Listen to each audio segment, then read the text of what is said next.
What's going on, everybody? Welcome into Jack Ramsays, Danny Marang, Brandon Sprague. It's a wonderful, wonderful day. July 5th, day after 4th of July. Hopefully everybody's safe. Hopefully everybody's recovering. Hopefully everyone has their digits. They haven't gone full Jason Pierre-Paul. Don't hold on to the fireworks. Open palm only. If you still have them and you're lighting them off today, you're a monster and you deserve terrible, terrible things happening to you. Without further ado, though, not so terrible things. Brandon Sprague, how you doing, buddy? I'm doing great, man. Happy 5th of July to all that observe. Indeed.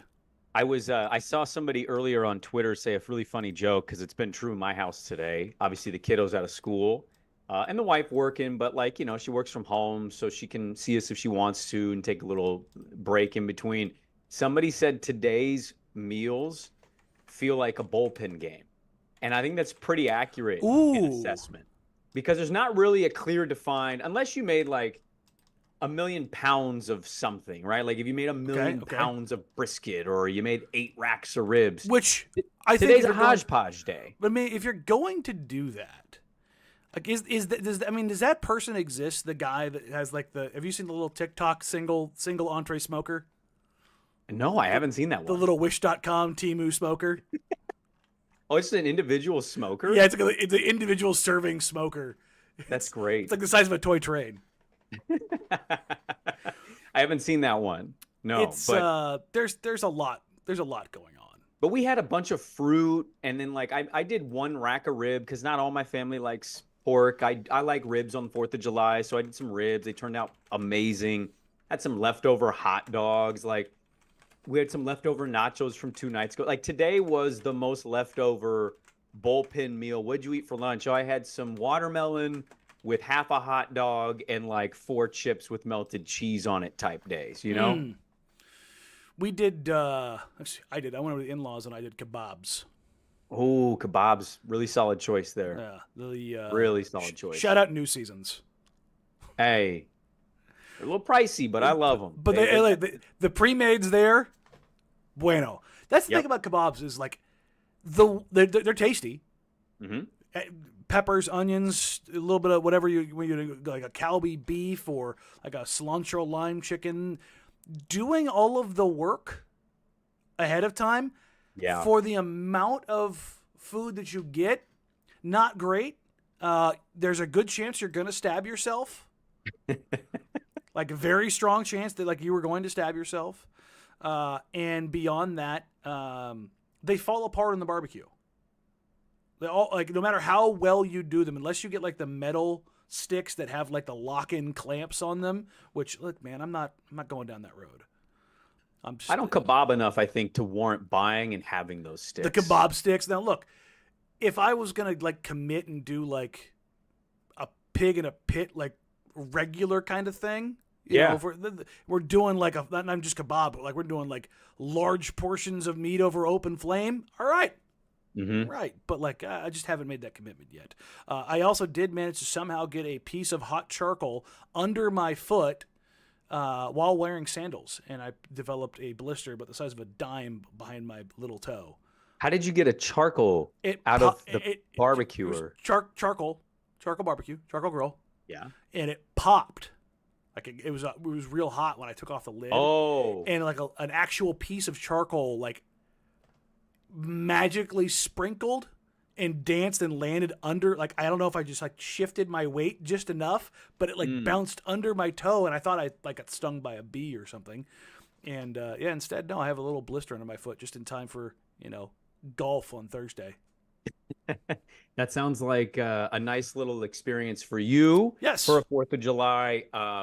My dog handled everything okay. He has a lot of anxiety. I live next to farms, so there's like these massive bangs from, I don't know, probably 4 p.m. till about midnight around our house. Hell of a show for us, but like my poor dog, he hates snow so much. Vietnam PTSD. There's a little bit that, there's something to that. And the dog before him, she never cared. Like she'd just sit there and lay and watch the fireworks, didn't care at all. So like I'd never had a dog ever in my life be bothered with anxiety buying fireworks tell him. Yeah, but the dogs that I had before these dogs were both hunting dogs, so they didn't even bat an eye. Yeah. Unfortunately, Nothing to them. No. Unfortunately, Tanner and Dallas not hunting dogs, and they were not doing well last night. So we gave them drugs, and they made it through the night. So real quick before we dive in, we got a mailbag edition here. Yeah. Danny. I know you threw it out on Twitter. We will get to a lot of the questions. I've been saying it. I'll say it again. I will get to as many questions as we can. If I don't answer your specific question, the odds are it probably was a question we've already answered. And so it's just they save some time from doubling back and giving some of the same answers. We would have been doing a show Tuesday, but me and Danny had text and we didn't know when and if or what with the Jeremy Grant stuff. And we'll dive into that. And so there was all the scuttlebutt with that. So we kind of wanted to save it in case it happened. And then the 4th happened. And then it was like, let's not. Yeah, well, I wasn't going to do a show on the 4th, so I figured, the 5th, I'm going on a camping trip on Sunday, so I figured, let's dive in. And so we got a lot of mailbag questions here. We'll get to the Summer League roster, which the Blazers announced. I don't know. I know I saw a lot of rosters today. Were you expecting the Summer League roster today, or did it be like, oh, okay. Yeah, it's been ready to go for the most part since the beginning of the week, but they were trying to nail down the last couple guys. Okay. So that was the issue. All right. So let's dive into these mailbag editions here on the Jack Ramsay's pod. Thanks for everybody for hanging out and sending questions in, by the way. We got a lot of good questions coming in. 70 of them. I will start. You know what? Let's just start with the July 4th one. This one from Dick Burns. I hope it doesn't. This one specifically for you and me in different ways. Danny, burgers or hamburgers for your 4th of July barbecue? And then for me, I assume some vegan option for my 4th of July. I'll let you start on that one. Burgers or hamburgers? Aren't they the same? I think it's like a cheeseburger or hamburger. Did you go with? As I said, when kebabs, I am for and all forms of cooked meats. I mean, you throw a meat on the grill, chances are I'm down. So did cook some veggie kebabs though for the mother-in-law. Yeah. So I love a good veggie kebab. I don't know why there's an assumption I'm vegan. Maybe I've said that once or twice. You do kind of give off the soy boy vibes. Okay, look, first of all, I've heard the soy boy thing since 2012. It's pretty insulting to some degree. The funny thing is, I don't even really like soy stuff. I'm not one of those people.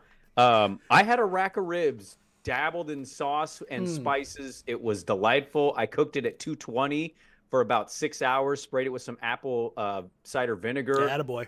Every hour and 15 minutes. They came out perfectly, basically fell off the bone. Pork ribs, right? What? Yeah, pork ribs. Yeah, boy. Baby back. And then I had 3 glizzies just absolutely done up perfectly with topping. And then an S ton of fruit. So I don't know why there's an assumption I'm a vegan, but I'm most certainly not. Not that there's anything wrong with being a vegan. The chat says it's because of the haircut. Okay. All right. Well, I don't know what to do about that. That happens. You know what? That's a good point. You could just grow it out. Yeah, I've grown out a mullet before. I can't really pull it off very well, but I did go in last time to a barbershop and say, "Yo, can I get the vegan with a 2 on the side, please?" Yeah. Like, that was what I asked for. You need to go burst fade next time. Well, I thought I was shaving my head because I'm doing Hood to Coast at the end of August, and I hate running with hair. Like, it flies everywhere. So, this one from Alexander. Why is Scoot not on Summer League roster? I'm very confused. I feel like after last season, he could use the run. And this may be a question we encounter coming up in this mailbag. But Blazer Twitter is curious. The Summer League roster announced no Scoot Henderson. Yeah, that's not a surprise. We talked about this over the last couple of weeks. I think I even said something about it, and somebody in the YouTube comments was like, how dare he not go? He's not good enough. I'm like, he played in that first game and had like 15 and 7 in 15 minutes. The G League is Summer League. That's not doing him any good. And the people go, well, why isn't Chris Murray going? Or why is Chris Murray going? Chris is just working on reps. Like, that's all he's doing, is just going down there and getting some reps up. For Scoot, let me go ahead and say this in general. Summer League is a rat ball. it is the most disorganized show imaginable. The G League might actually be a step up. No, it is. Like, even in the G League, they just roll the ball out. And so guards will go down there. Remember after game 1 of Wemby in Summer League last year? Oh, Wemby's a bust. Da-da. Like, no. Bigs don't do well at Summer League, which I was just going to tell everybody, just chill on Donovan Clingan in Summer League. If he does great, awesome. If he doesn't, don't worry about it. Bigs don't do well in Summer League typically. But for guys like Scoot, he would go down there and just dice that place up. He just would. And it doesn't do him any good. I'd rather him go work on something else, to be honest.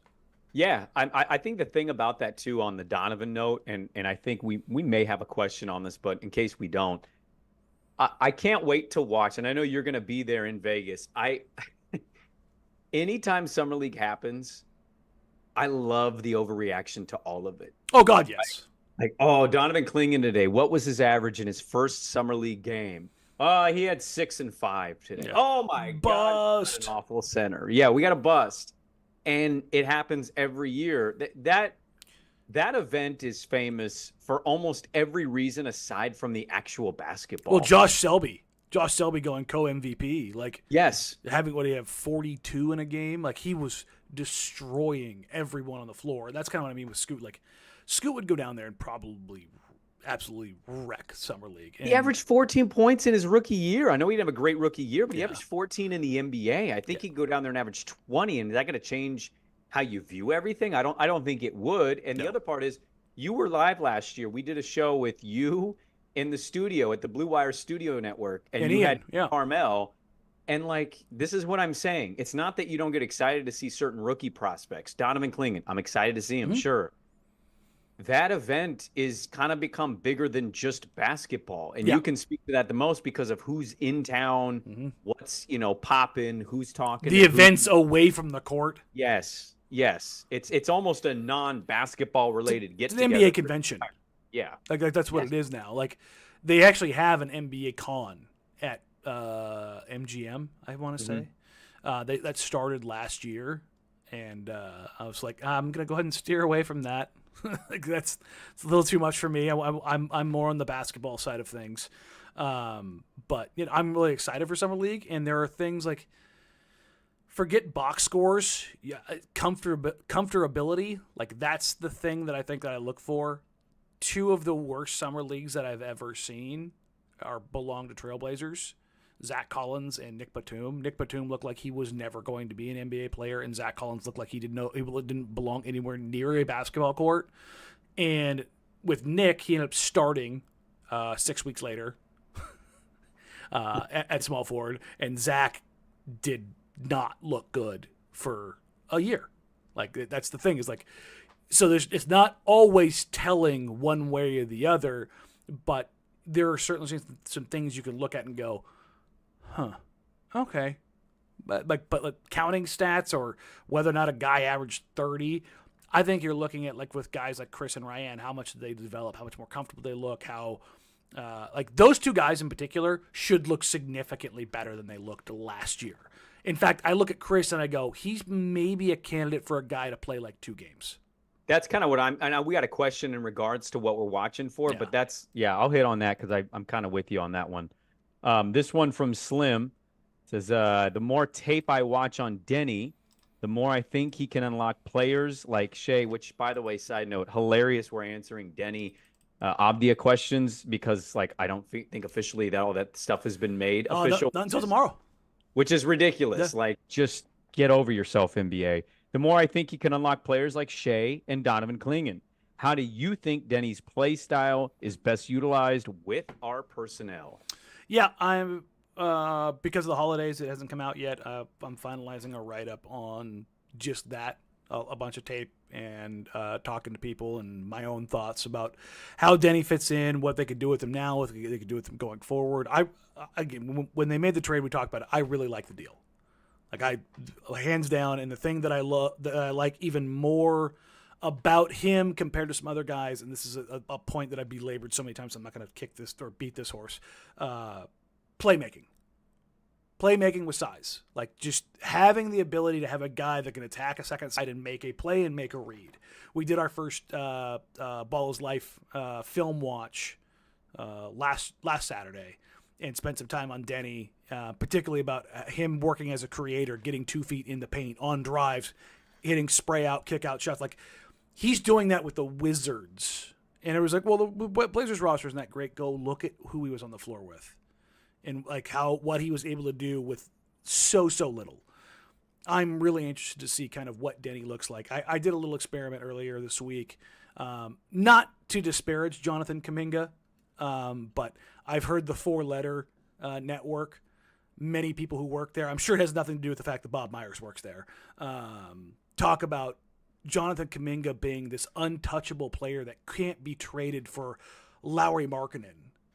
And then I heard Kendrick Perkins follow it up saying that Jonathan Kuminga has more potential than Lauri Markkanen. And I'm sitting here going, look, man, I get it. He's white and he plays in Utah, but what are we doing? Jonathan Kuminga has shown nothing to indicate that he's got all-star potential. Really good player potential, sure. Mm-hmm. And so I took side-by-side per 36 numbers of Denny and Kuminga, and everybody chose Denny. And put it up as a poll, like, which one would you rather have? Denny's 2 years older. It's not like he's 7 years older and, like, on this, like, and he's played for the Wizards as opposed to playing alongside the 2 best shooters in the history of modern NBA basketball. Like, all that context and everything matters. So when I look at a guy like Denny, I really do think that there's an opportunity for him to expand his game. Like, if you told me at the end of the year that the Blazers, even though they sucked and then they struggled and they finished with one of the 3 worst records in the league, that Denny averaged like 17, 7, and 5. Like, that would not shock me in the least bit. And if he's that guy and he's that guy as they continue progressing, and he continues to work as a plus rebounder, a plus creator, and a guy who can attack off the bounce and knock down threes. Like, again, I'm not asking for Steph Curry. I'm asking for 36%.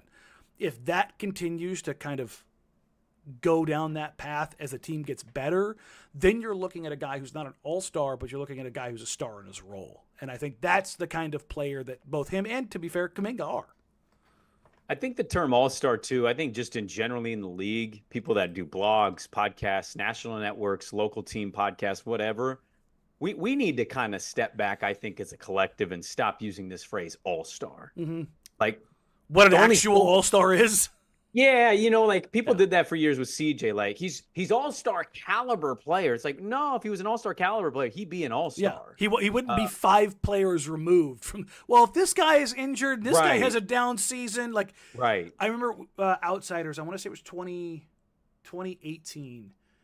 The first like 12 or 13 games of the season, he averaged like 28, 7, and 5.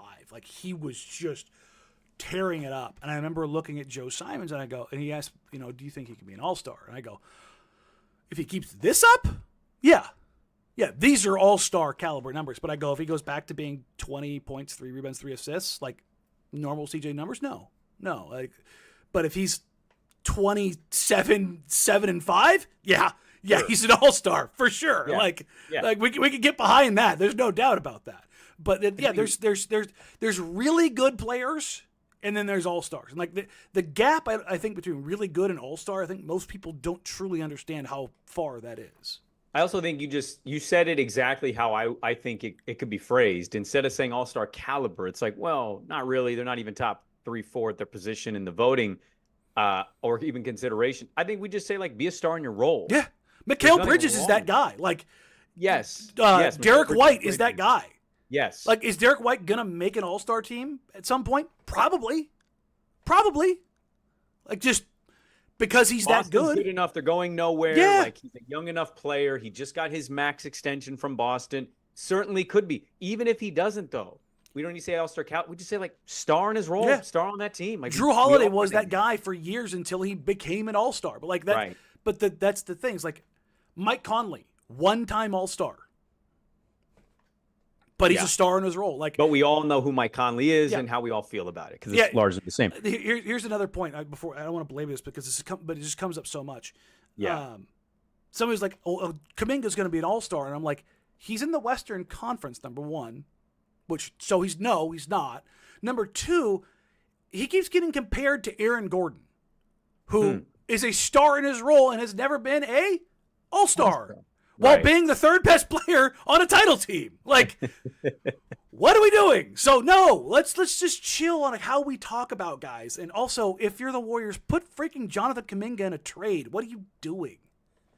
Yeah, I'm really fascinated to see what happens with Lowry, and I know that could be a late, off-season trade, depending on what Danny likes or doesn't like. And we know he's going to ask for the moon for him. Yeah. Very interested to keep following that storyline. That ask is. It seems a bit ridiculous. It's anything that's not nailed down. Yes. That's like, he's going to like, you Danny Ainge just kept knocking on your front door and you open the door and he goes, okay, I'll take, you can keep the dining room chair. Everything else is mine. That's basically what he's doing, which that's what Danny Ainge does. So. Yep. On the Denny front, before we go to the next question, indeed, I had good friend of the show Gundy on my radio show on Tuesday. I can't remember what day it is anymore, but had him on and we talked about Denny Avdia, and I want to be fair with context here. He did not say he thinks this is who he is or who he is going to be. He's just not as readily in on the shooting percentage being something of concrete that he's going to carry over. And he comped it a little to Al-Farouq Aminu and said, well, like guys tend to have outlier seasons. Now, again, he did acknowledge, to be fair to Gundy, he's a better defender. He can play create. Yeah. He is not Al-Farouq Aminu in that sense. No. He wasn't in on buying 100% that this is who Denny is as a shooter, what he was last year with Washington. And I've talked to people in the Blazers organization, and they do believe that they can actually get more out of him on the shooting side of things. That it was less an outlier and more him progressing. They think that they can get him to be like a 37% consistent shooter, and I think that's what the trade said about it, didn't it? They just trust that actually is something that he becomes. Is that the consistency? Yeah. And the thing that they're want to see the growth in is the above the break stuff, as opposed to just being in the corners. Because that was the thing, is he hit 48% of his threes from the corners. So the one thing. Oh, go ahead. No, go ahead. Well, the one thing I was going to add too, and I don't know if I said this. Maybe I said this on the last one. If I did, I apologize. I had a guy from DC who covers the Wizards. He's one of their team guys, Chase Hugh. Yeah. And he's a good dude. We asked him about Denny, and I said, I'm excited about it. He fits a role this team has been coveting. They did pay a high price for him, but they value it. And, for all the second round picks they included in that and the screaming, like they got like 4 the next day in the second round of the trade. So like whatever. He said the one area he'd say is a flaw or a weakness that he could come up with is the half-court stuff. He said Denny in half-court is interesting. It doesn't feel like he's quite figured that out yet. And maybe they'll finally do what they say they do preseason, from Stotts to Johnson, actually push tempo for once. But he said the one thing that's a little, if he said a flaw, is Denny in the half-court. Yeah, I would agree. And that's the thing is, in Washington, they were asking him to be like a primary creator, whereas I don't think they're going to ask him to do that in Portland, because I think the pecking order, Ant, Scoot, Shea, are going to be in front of that. And I think that he's a guy who, that's what to me is important about him, is that he can, while limited, but he is good, particularly on second side stuff or working as a secondary creator, a ball mover, those kind of things, getting downhill and making the extra pass. And like that is a thing that they've just been in desperate short of. Jack in Rip City, what will you be watching for at Summer League? I'm going to be fixated on Donovan and Ryan. I'm still waving my French flag. I think Roops is a guy who, when they drafted him last year as a project, I was like, I like this. Like, again, I've talked about this publicly, and I've talked to the Blazers front office about this stuff, and their style and my style, particularly talking to Mike Schmitz, we like the same kinds of players, like toolsy, athletic. Like you're like, I wonder if this comes like raw clay that you can kind of work with. And that's, I think, is the kind of player that Roops is. And I want to see how far he has come, because once he started to gain confidence last year, you started to go, oh, okay. And I was talking to some guys during Hoop Summit that were in town, and then again leading up to the draft, about Ryan's development and like just kind of what they saw over the last couple of months. And they were like, I think you're right. I think there is something there with Roops. And I want to see if, like, at Summer League, he goes out there and has a little nastiness to him. Then as it comes to Klingon, I want to see if the game's too fast for him. That's the thing. It's like, because I asked him at the introductory press conference about playing for Danny Hurley and the offense and the defense that they run and the things that you have to, like, you have to recognize on both sides of the ball. And we watched again on the film watch, just Donovan working as a playmaker, and being in the as a hub. And I want to see if they're able to run some of those actions, see how he can read and react and not be caught off guard. He's gonna foul. He's gonna foul a lot. But those are the two things that I really, really, really am focused on in this group. I'm going to sit as humanly close as possible to the court, just so I can really see the speed of the game and how Klingon adapts to it. I'd love to see Murray and what he is this year, where you said earlier, maybe he plays just 2 games. That would tell me that he's had some pretty good showing and the Blazers are happy enough with it. The two things, it's of similar note for me, and we can go over the roster if you want, but there's a lot of players that they're not going to be on this team whatsoever. A lot of remixers. The Klinger, all of those things you say, sure. I guess I'd sum it up with, I kind of want to see the UConn brain. Mm-hmm. What he learned from UConn. The field stuff, yeah, 100%. Yeah, like the cerebral stuff that he learned at UConn, I think could actually be a benefit to him in Summer League. The speed stuff, also there, and minutes. This was a 20-minute a night guy in college. He's going to be asked, obviously, to play a lot more than that. And I know it's just Summer League, but I'm curious to see how he does on the high volume level of minutes. And Ryan, like, for me, it's not that he can't tap into whatever the potential or ceiling is for him. He's still a very young player. I kind of want to just see him and kind of see something that makes me go, oh, okay, right there. Like, I just want to feel a little more confident, even though we talked about Summer League being kind of rat ball. I want Ryan to go out there with some of that confidence of, I played in this last year. I did the two-way stuff. I played in the G League. I played with the Blazers at the end of the regular season. I just want to see some of that growth in the Summer League. So those are probably things I'm most looking forward to once we get to that point. This one from Jaron. Judging by the commentary, it seems unlikely LA will trade 2 firsts for Jeremy Grant. Don't think there's a middle ground where Grant, Robert Williams III, Ortiz are packaged to return 2 1s and a swap or swaps, ? Would love to get control over LA drafts for 3 years post LeBron. As of right now, it does not seem like the Lakers are motivated to move any kind of draft capital. That's not how they operate. Very rarely do they push all in for anything. Any and all trades, it sounds like, are going to chill really until Summer League. Now, that could change if the Nexus moves and DeMar DeRozan gets moved to Sacramento and the Spurs move for Lowry and the Lakers are left scrambling and they just say, screw it. But it sounds like there's a lot of negotiations for all of the moves that are out there still. It sounded like Miles Bridges was going to end up with the Clippers, and then that fell apart. It sounded like Ingram was going to Sacramento, and then that fell apart. It sounded like Ingram might end up going to Cleveland, and then that fell apart. And then it sounded like Miles Bridges is going to Cleveland, and then that's like another thing. And Okoro was on his way to Brooklyn. Like, there's been so many different things going on behind the scenes in the league right now. Everyone's like, a deal gets to about 80%, and then it gets cut back. I don't think there's any reason for the Blazers to cut bait and sell low on Time Lord just to get a deal done, just to get him out of here and just to trade out Jeremy Grant. The Lakers are like, it's full on Pulp Fiction. Like, they're gag balls and barrels. Like, they are in the worst possible negotiating position.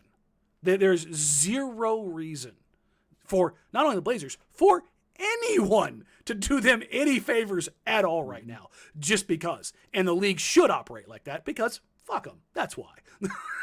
Yeah. Because like this is how it goes, man. When everyone knows that you're up against it, yeah, they're going to be ruthless. And I think Joe should.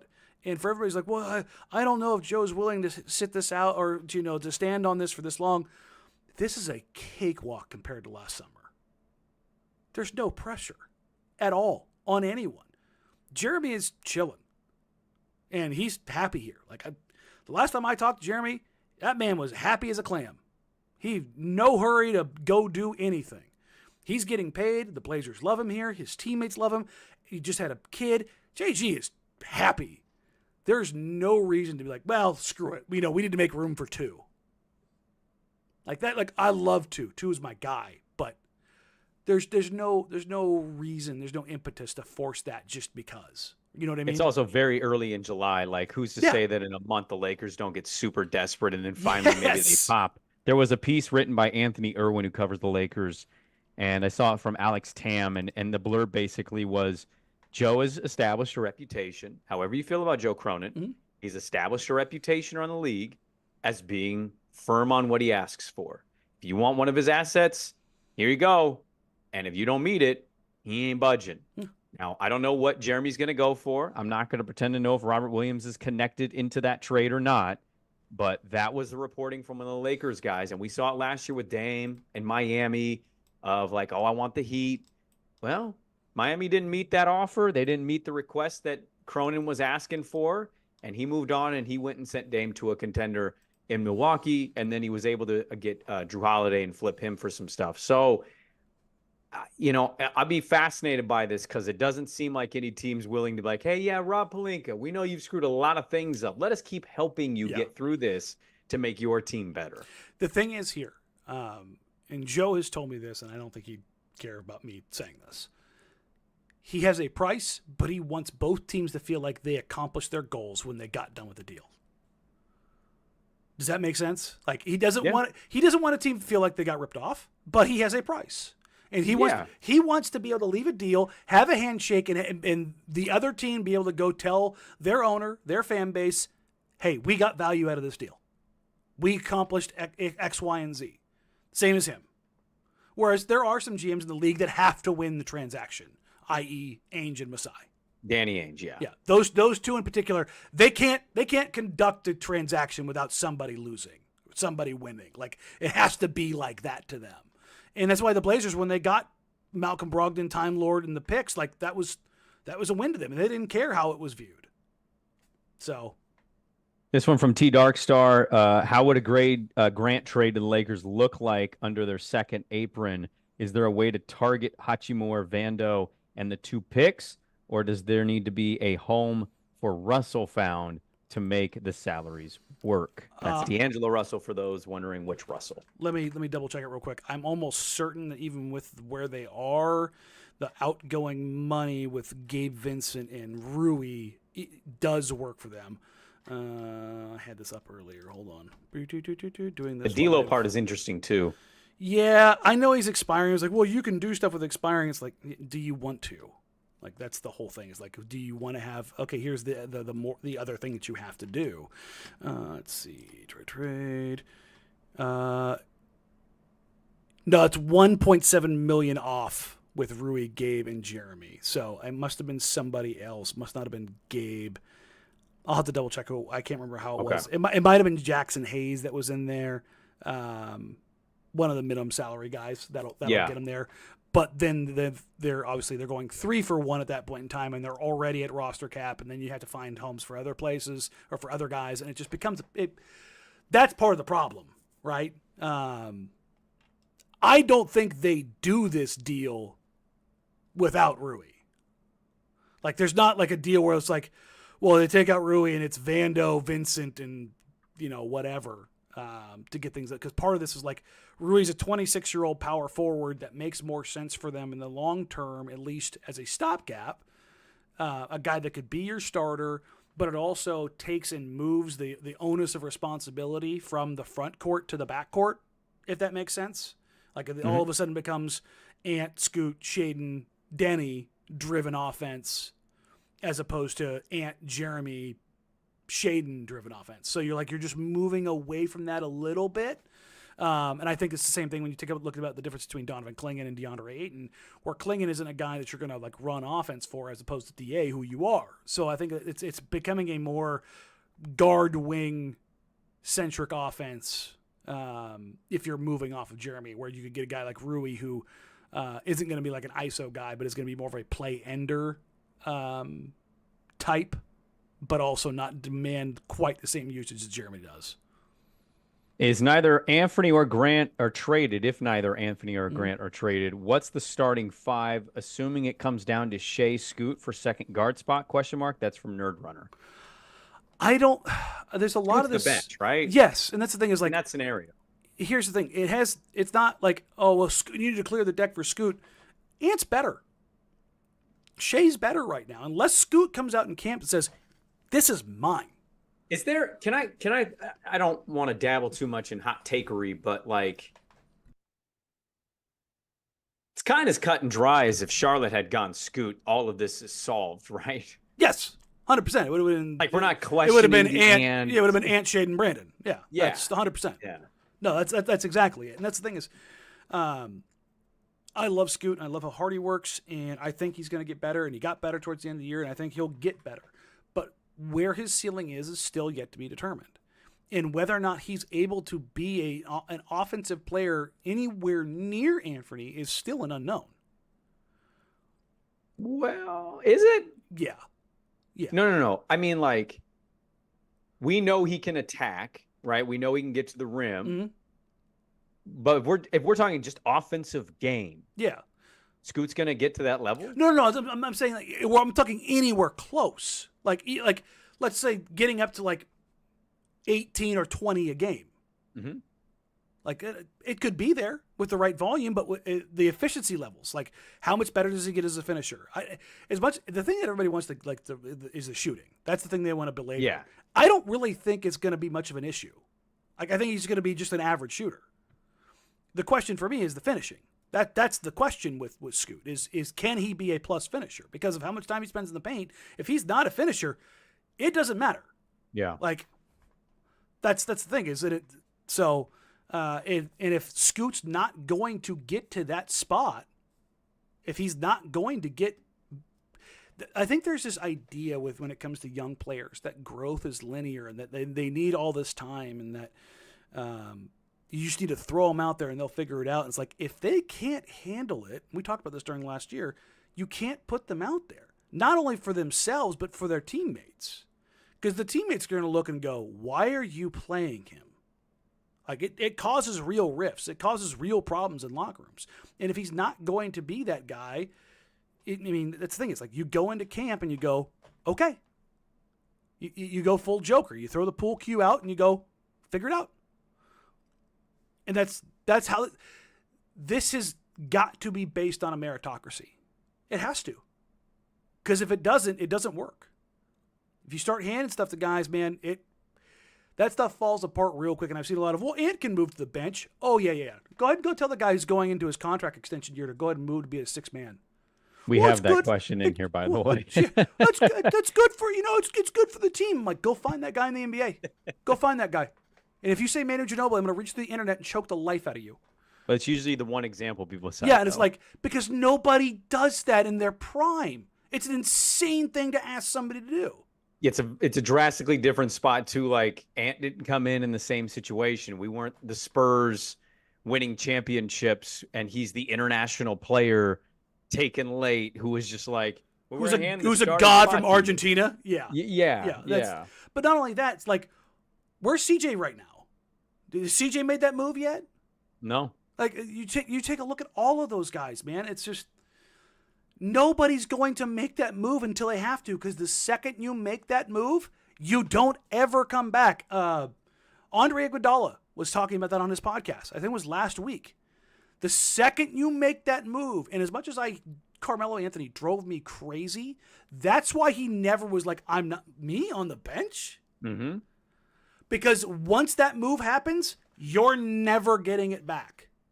And your pay scale changes, your role changes, how you're treated changes, your opportunities change. Like everything changes. That's why it's not you don't go down that path. Yeah, it's absolutely Scoot coming off of the bench. Yes. This one from Kerr3. Do you anticipate any trades before Summer League or during? That's interesting. The trade market, a lot of sign and trade intel coming out from Woj and company, and a lot of like rumored deals It's coming back, baby. Yeah, I mean, I know the second apron stuff. Like, I don't want to talk about second apron all that much. You've heard the term enough. You know that teams are operating under it and having to figure it all out. It is a drastically different offseason in the sense of it feels like a lot of teams are sorting what they're doing out, and we're going to get more of a push of these trades maybe a little bit later than we thought we originally would. Yeah, I think there's going to be some stuff happening at Summer League. I really do. I think you're going to get everybody in the same room kind of a deal. Back in the day, Summer League was dope as hell because you could be in the stands and you would see GMs doing the face cover. Giants on that Hard Knocks clip. Yeah, just like, yes. You want Burns in a 1? Yeah. Burns in a 1. It's like, oh. And he goes, well, yeah, but, no. I mean, Young player in a 1. Okay, here you go. Yeah, and that was the thing is like, and those things happen. The Avdia trade came about as kind of that thing months ago. Like they had discussions, months ago about Denny. And that's what you do is you kind of just you plant those seeds and then you come back to them when it makes more sense. And it's like, oh, okay. I love that they did that with Hard Knocks too, and they should do more of that. They did another one talking about how they were looking to trade Saquon, and I'm like, yeah, show this stuff, show how the thought process behind the motivation behind things. I think it's good for us. I did see it might have been Mike Florio made the Giants look really dumb. Well, I mean, like there's an argument to be made that the other side of that is you're getting too much reveal of how this person thinks and operates. And I can kind of understand that argument, like if I'm a Giants fan, I don't know if I like this. I don't know if I like seeing my GM like, oh, Chris Jones, he's so amazing. God, I love Chris Jones. Yeah, he's too much. We're moving on. It's like, well, that's maybe the best defensive tackle in football. What are we doing right here? And I get navigating cap stuff's difficult, but I can see both sides. For us, it's great. Yeah. For fans of those teams, like I don't know how I'd feel if Joe Cronin's doing a Hard Knocks version and he's just like, yeah, well, this guy for that guy and these picks? Okay. And he hangs the phone up, and I'm like, oh, no, man, I like that deal. You know what I mean? Mm-hmm. Like, I think you get that kind of exposure. It can also put you the other way where fans are kind of turned against you a little bit. Oh, for sure. This one from Bruce. Any rumors on Matisse and Rob Will, Time Lord? I think Denny and Klingon, they become the most logical players to be moved, which is an interesting take because, Bruce, I don't know if I disagree with you, but Jeremy's been in the rumors. Mm-hmm. The Ant stuff has been floated out there as well, but given the depth at center and Tease's kind of uncertainty at the wing, I can see why you think that. Yeah, and I think it's entirely fair. The Mavs checked in on Tease, and before Josh Green was included in the sign-and trade, there were some talks that I had heard out there that they would swap Josh Green for Tease. I'd have been happy with that. Yeah, I think it was that would accomplish things for both teams that made sense. Those damn Hornets, they keep getting involved before Portland. I know. One step away. They're building a little something there. The Hornets feel like they're turning the corner from being Detroit into like a more respectable version of an organization. Mm-hmm. Yeah, the second they get out of the LaMelo Ball business, they'll be respectable. Which I wouldn't be surprised to see them divest from that investment, dude, sooner rather than later. I know what your reaction to this is going to be, and I'm not going to say that I'm not going to pretend not to know. When I saw him give him that extension, I was just like, there is zero about that guy that I would want to give that extension to him. Zero. No, in the new front office, it's becoming very clear what they're prioritizing. Yes, I agree with that. That's what I would say. But as the market is showing right now with Trae Young, hard to move those guys. The Lakers want nothing to do with Trae Young.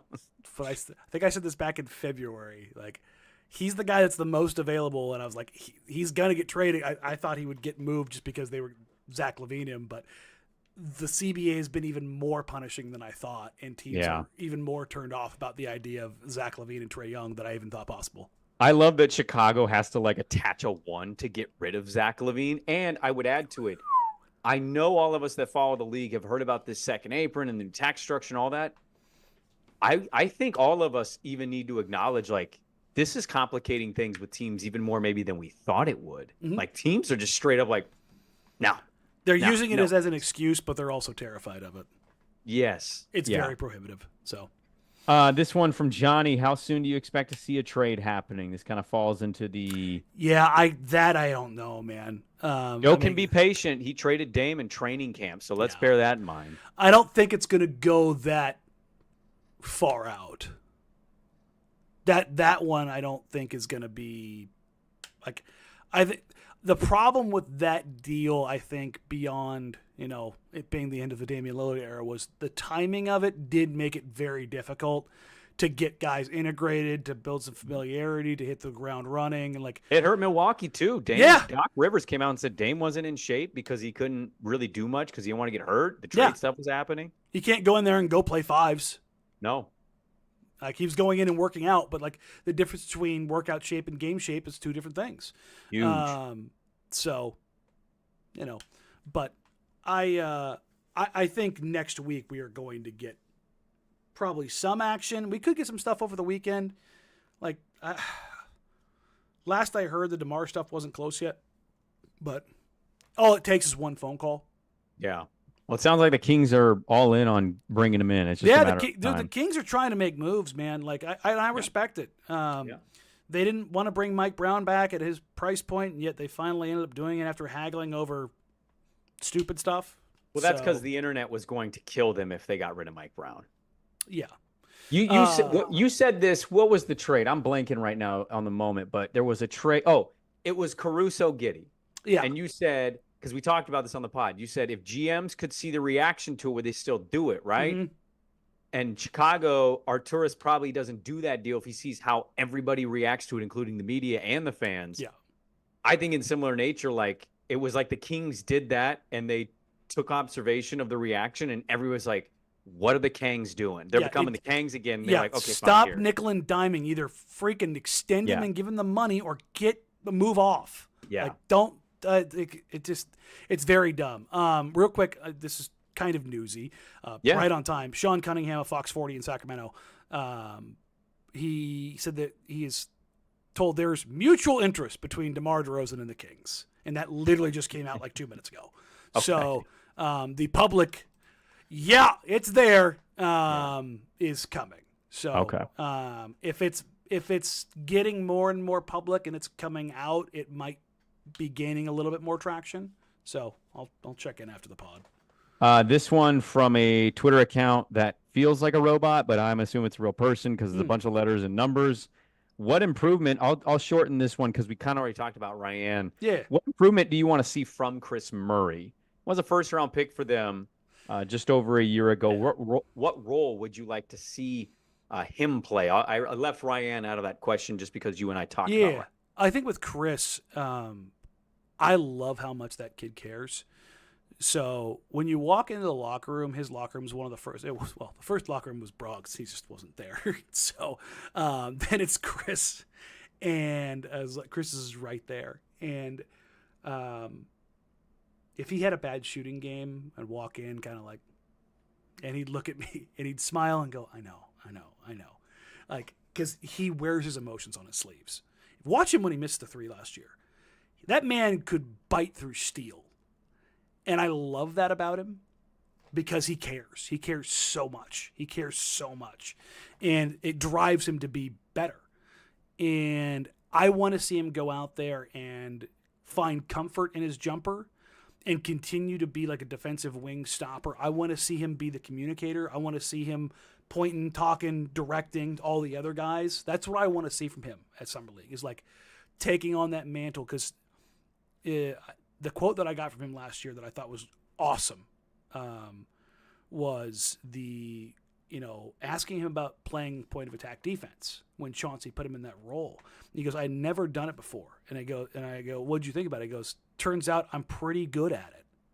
And I really enjoy it. And I've never really had the opportunity. So I want to continue doing it. So I want to see him like progress as that point of attack stopper, that, Swiss Army knife defender, be a leader on the floor, be a communicator, and then continue to hone in his shot. Because if he shoots 36%, 37% from three, he's a hell of a role player. Because he can attack closeouts, he can pass on the move, he can defend like 1 through 4, a really, really, really high IQ player. Like, so many of the Blazers' young players, if one thing goes right for them, they turn into a really, really, really solid role player.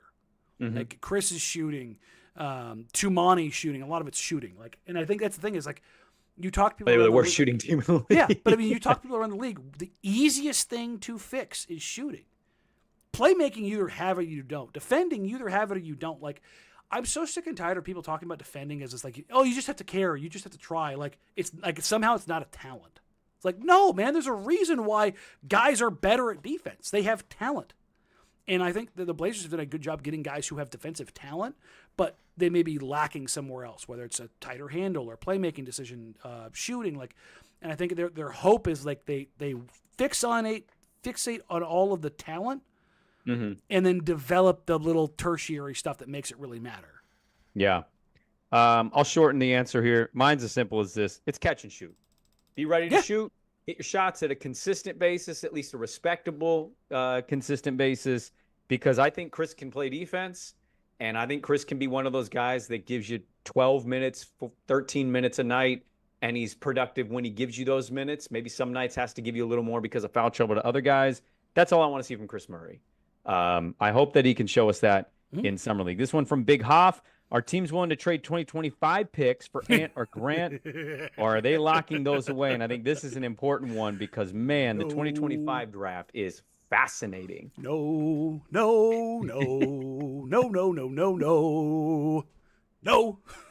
I'm already like 6-12 for the 2025 draft. VJ Edgecombe and DeAndre Ayton might take the Bahamas to the Olympics. I saw that, yeah. You heard me talk about VJ during Hoop Summit. VJ's a bad dude.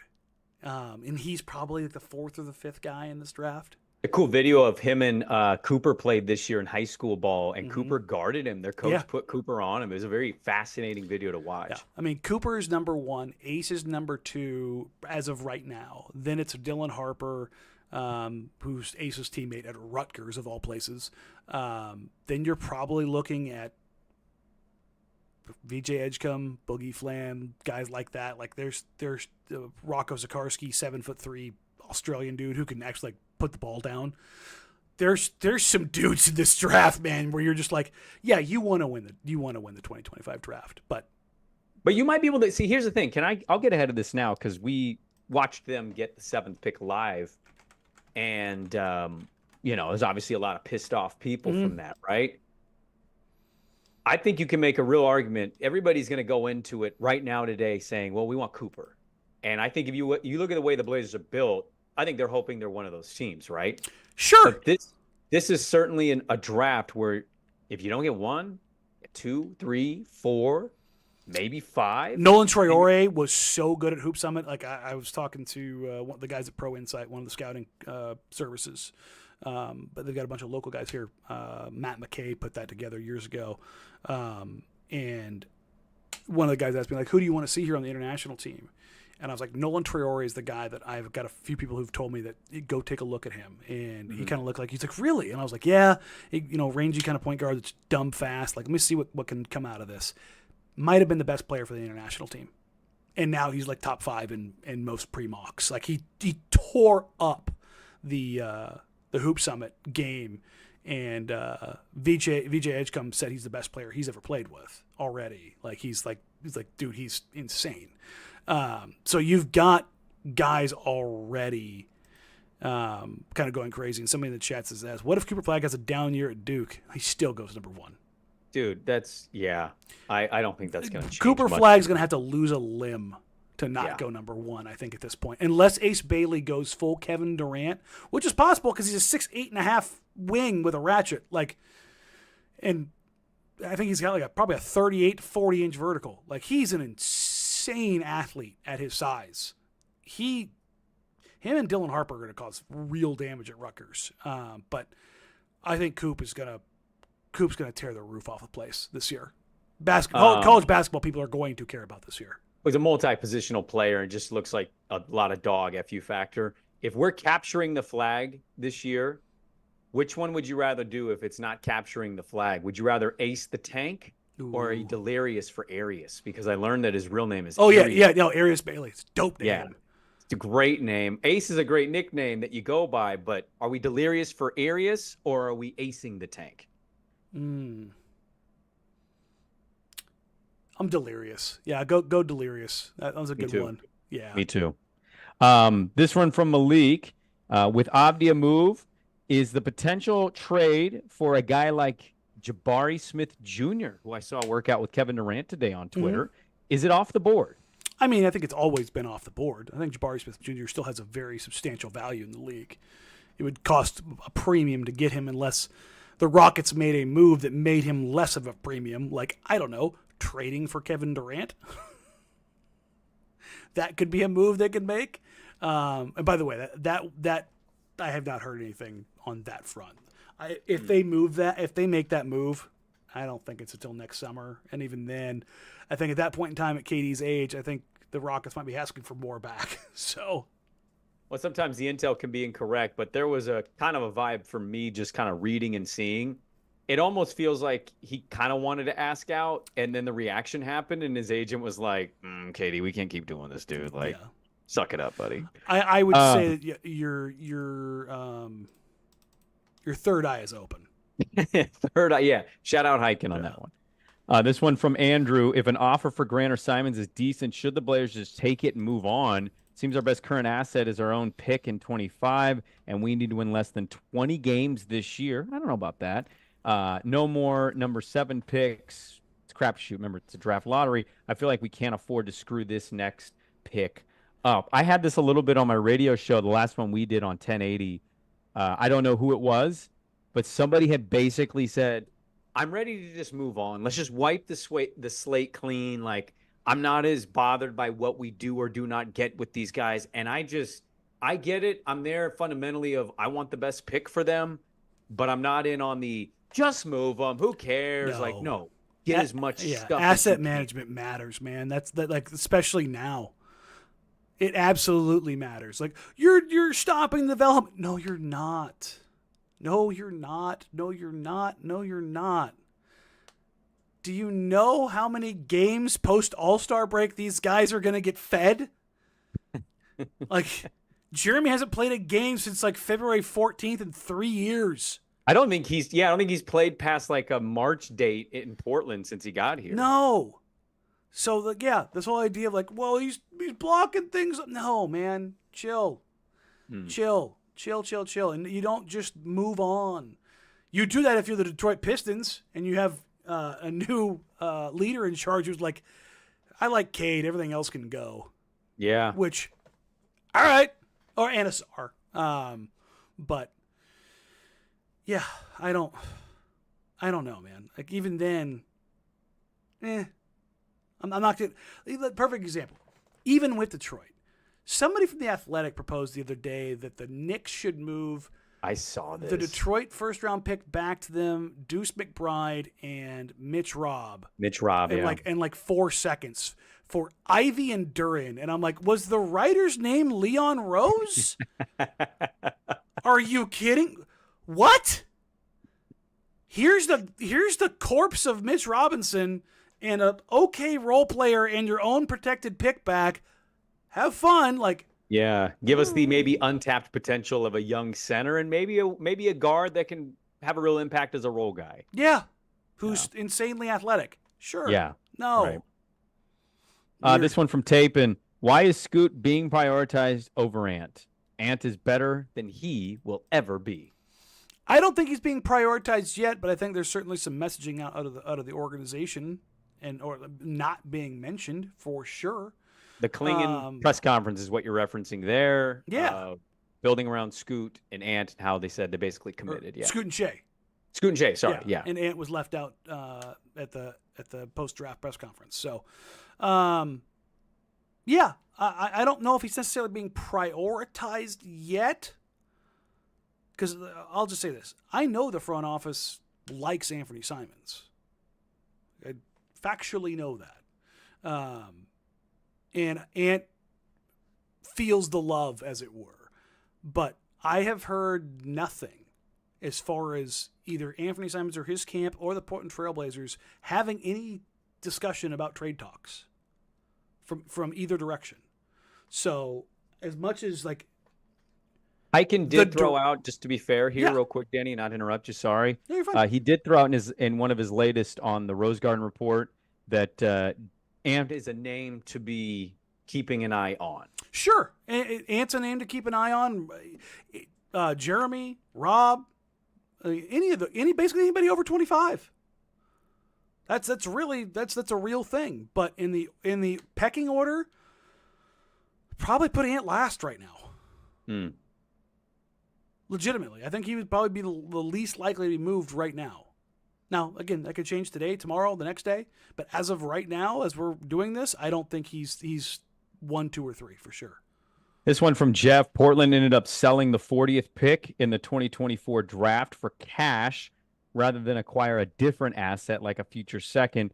Do you think the handling of that asset was a one-off situation, or is this indicative of a system change in their assessment management going forward? Wait, what was that? So the question is, Portland sold. Jeff is saying they sold the 40th pick in the draft for cash rather than acquire a different asset. Is that a change organizationally, or is this a one-off? It was a one-off, and here's why. So the Blazers moved 34 for 3 second-round picks. Go look at the draft after that pick and find where a team traded back or out for draft capital. I'd fire up the Jeopardy theme music right now, but I'm just going to stop you and say it doesn't exist. Yeah. That's why. The Trailblazers tried to move it for more draft capital, but that deal was not there. So instead they sold the pick once, and then they sold it again. So on that side of things, they got a couple $1 million and got out with 3 more picks. They left the draft with more second-round picks than they came in with. They did, yeah. So I would call that good asset management because they were the only team who got future draft capital for just moving out. The only other team that got draft capital out of the second round that went into the future was the Charlotte Hornets for taking on Reggie Jackson's deal. That's it. Because I had the exact same question, and I got it answered when I talked to a couple of executives around the league. And I talked to some people within the Trailblazers to kind of figure out what the process was and how things went behind the scenes. This one from Sky. Who would be a potential target in a hypothetical Ant to Orlando trade, or will draft compensation be the top priority? Fascinating little thread you can find on Twitter today from some Orlando account. Yeah. And it's interesting to go through that and see the reaction from Magic fan, who openly ask or wonder, is Ant even that good? He could probably be our 6th man at best. There were a couple Magic fans, to be fair, that were in there like, no, he'd be our 2nd best player maybe. Franz Wagner got the contract today, by the way, $224 million. Congratulations on the bag. But what would be looking at there with an Orlando trade? We say that because Orlando, the Ties hometown, they kind of need what Ant they've kicked around Ant before in the past. There's no doubt about that.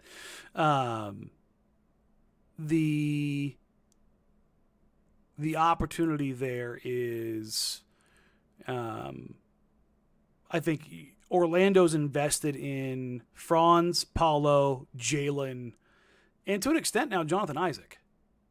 So yeah, he also got his bag. Yeah. So the salary you'd be looking at is some version of Cole Anthony, Wendell Carter. Depending on how old is Wendell? Do you know top of your head how old Wendell 25. is? 25. Okay. Yeah, he's young. But beyond that, he might be 24 now that I think about it. He's young, dude. But beyond that, taking a look at he just turned 25 in April. He's dumb young. Him and Ant are about the same age, but the Magic have kind of invested in those guys, and including Jonathan Isaac, who they gave that deal, that 5-year, $85 million deal to, which came as a shocker. I still want to see what all the triggers are in the deal, because I bet you it looks probably a lot like a longer drawn out version of Zach Collins' contract with the Spurs. That was a lot of funny money. It was reported as a $21 million deal. It had like $6 million guaranteed. I was like, there it is. Yeah. So I'd like to see that, because when Isaac's on the floor, he's a defensive player of the year caliber defender. He's that good, and no, I will not hear arguments otherwise. He's incredible. Problem is he can't play more than 20 minutes a game.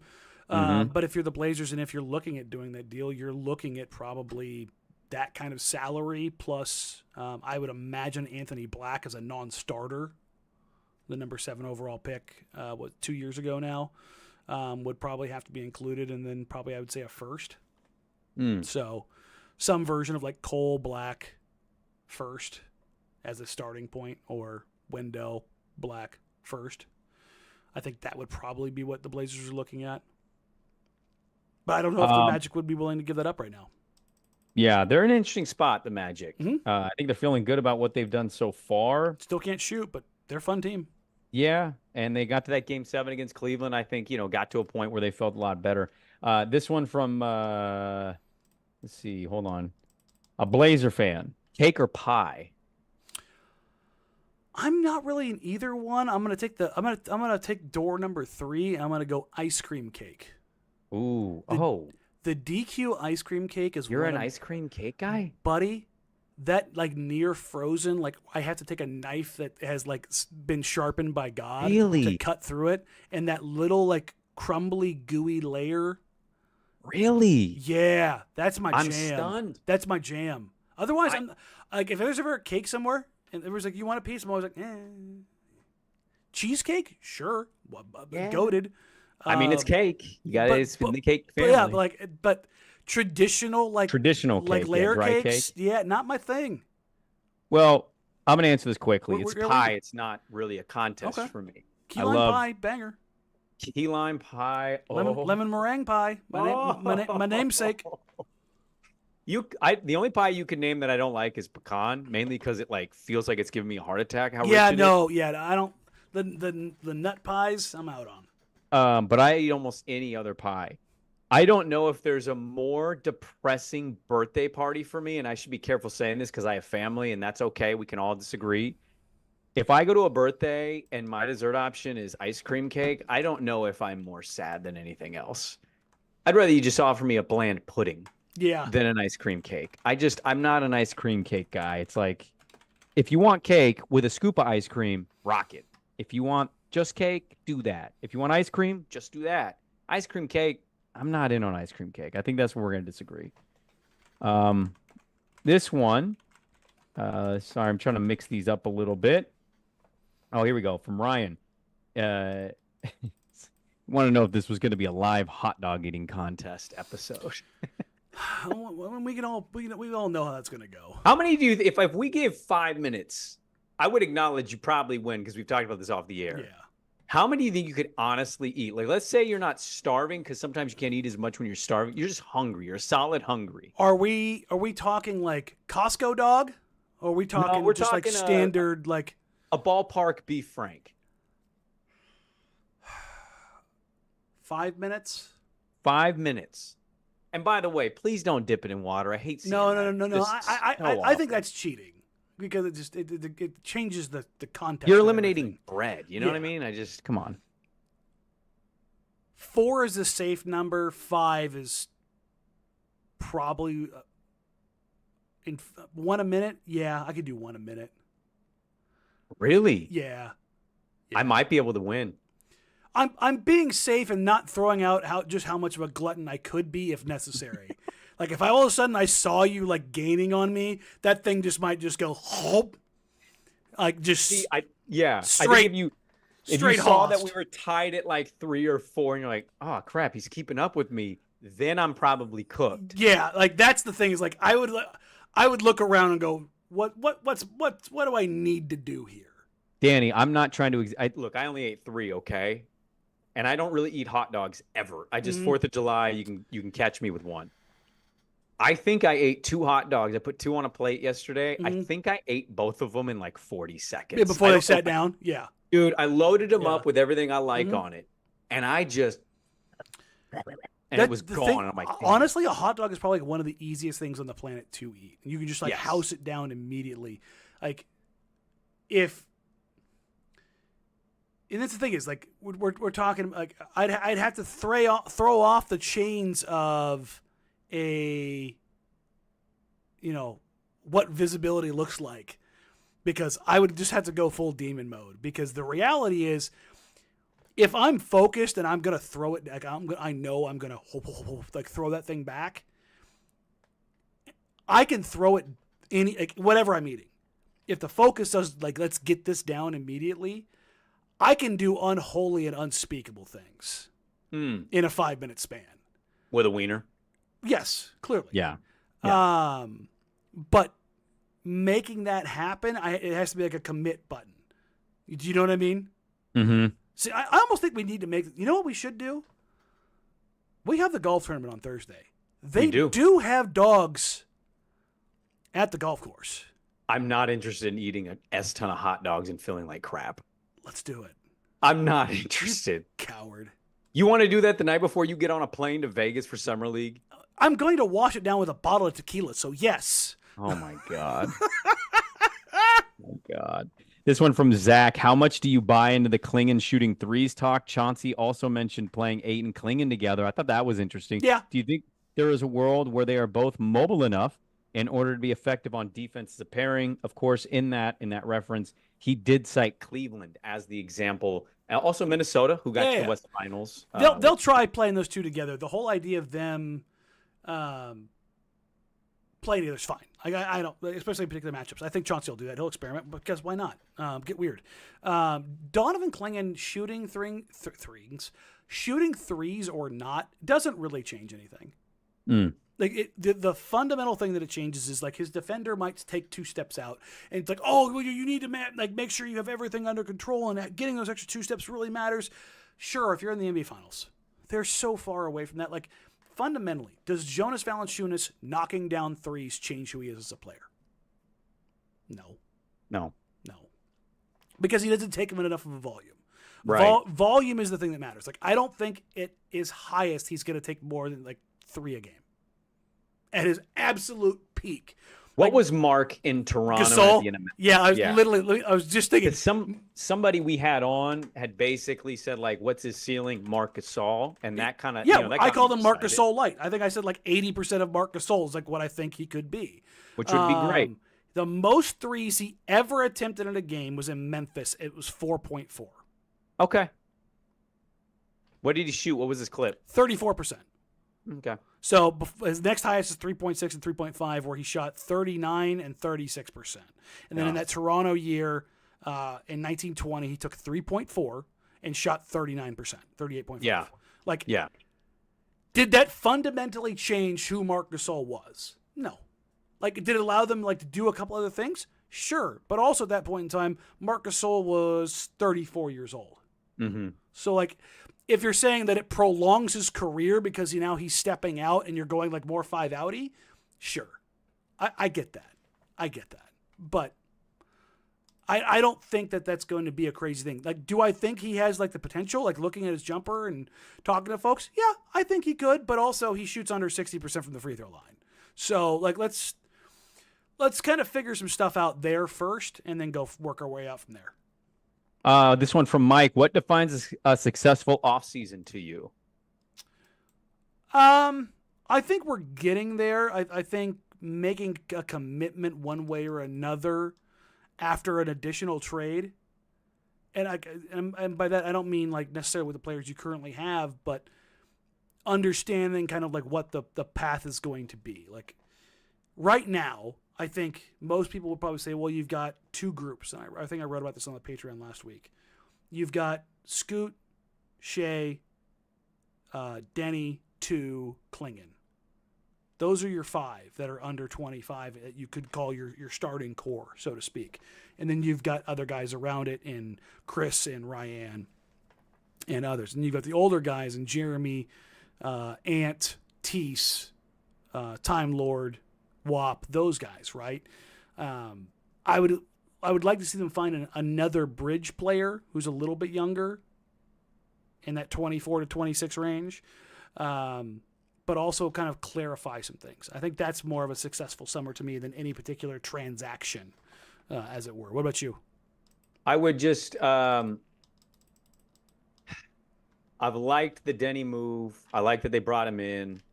We clearly know it's a Scoot Shea show right now. I'm not as much pressure on the Ant stuff because it feels like if it's not in the summer, it's like kind of inevitable, given that he said he wants to win and his team is not in that position. Mm-hmm.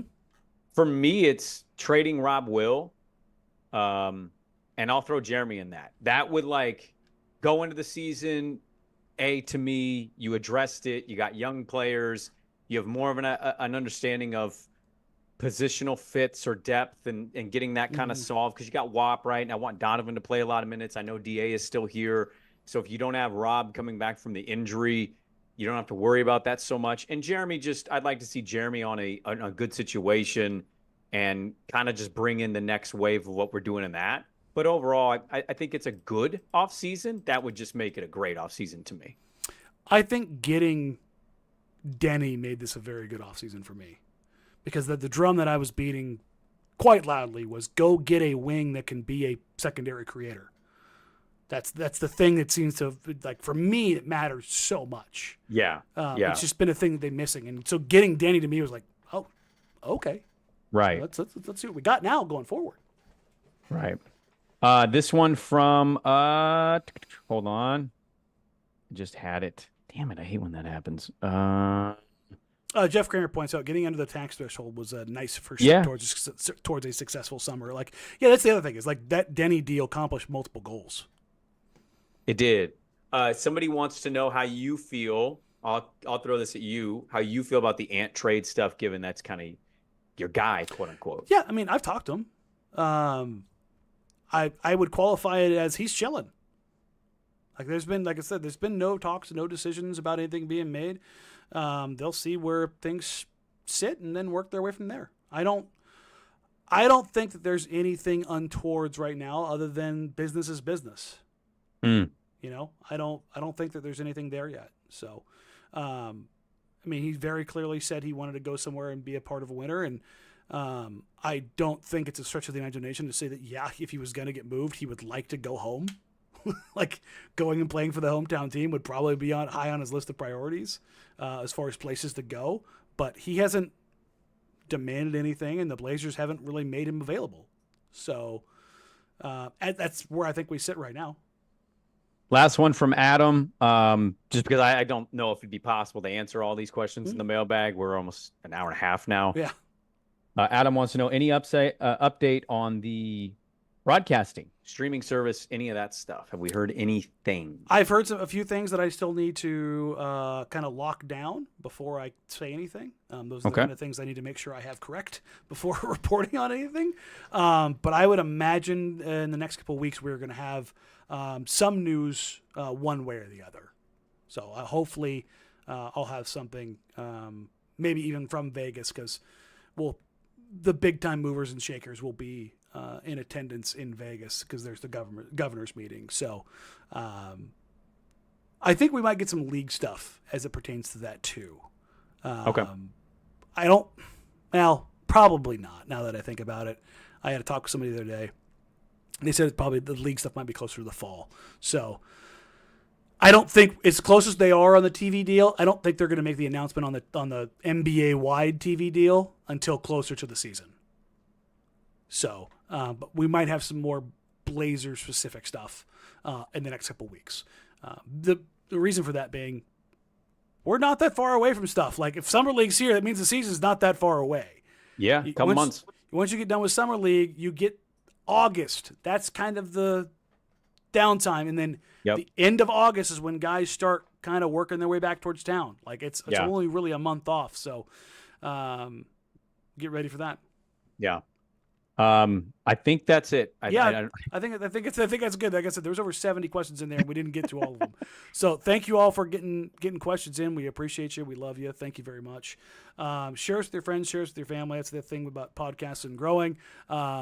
We will continue to do more. I am trying to effort to do or do a show from Vegas again, from the Blue Wire Studios, the incredibly nice, cozy confines of the Blue Wire Studios, and then. Kind of go from there. And somebody says, yes, the weekend weather is just a preface to what Summer League is like. Yes, I've already looked. It's supposed to be 114. Oof. So, yeah. Oof. 118 there today, I think. I had some friends from basketball season. They were just there. They said it was 112. Yeah. Oof. Super. Stay cool, guys. Stay cool. I know it's not that hot here, but stay cool nonetheless. Yep. So, but on the podcast side of things, share us with your friends, share us with your family, like, review, subscribe, do all of the things. We appreciate you. We love you. You got anything else? I don't got anything else. No. All right. Everybody go out and enjoy the rest of your Friday night. Enjoy the rest of your weekends. We'll be back on the radio, Dirt and Sprague, 6 to 9 a.m. Back ready and rolling. Wait, no, you're out, aren't you? I'm out till Wednesday. I'll be back on Wednesday. Yeah. So he'll be back on Wednesday. I'll be there until Wednesday, and then we won't be there Thursday. If you tune in on Thursday, all you're going to hear is best of, because we'll be out proper drunk on a golf course all day long from 7 in the morning till 7 at night. Yeah. It's going to be a ton of fun. We'll be out at Langdon Farms with all of our sponsors and all of our listeners having a grand old time. Shout out everybody who put that together. And then the next morning at the butt crack of dawn, I am catching a plane to Las Vegas.